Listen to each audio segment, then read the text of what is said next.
This is an ABC News special report.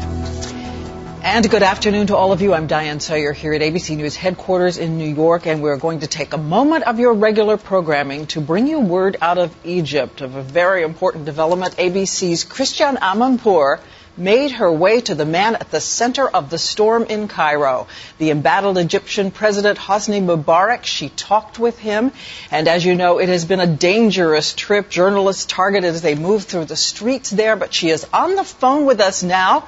Christiane, first of all, we are glad that you are safe. And what did President Mubarack say to you?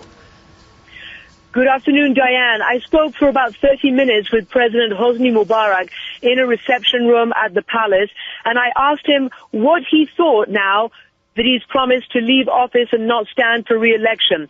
He told me that I am fed up. After 62 years in public life, I have had enough. I want to go.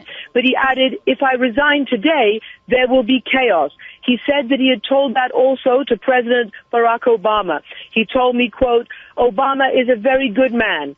But I told Obama, quote, you don't understand the Egyptian culture and what would happen if I stepped down right now. He said that there would be chaos, and he said the banned Islamist party, the Muslim Brotherhood, would take over. When I asked him about his supporters causing violence against the protesters in the square, he told me, I was very unhappy about yesterday. I do not want to see Egyptians fighting each other. Diane? Did he give you any sense of what he would do to contain the violence?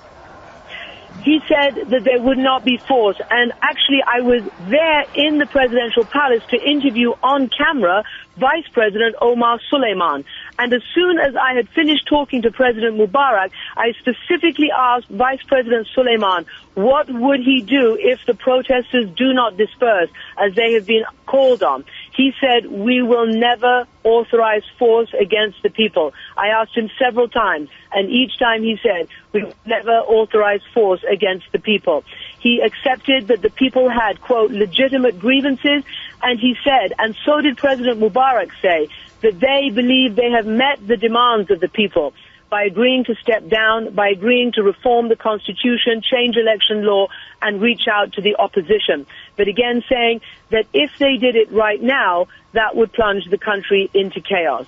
Diane? But once again, he said to you, President Obama is a good man. Did you ask him if he felt the U.S. had betrayed him in any way by calling for him to step aside?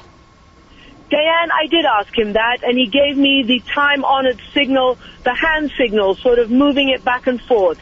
He did not say that he had been betrayed. He simply said that I believe President Obama is a good man, and I know what would happen if I left right away.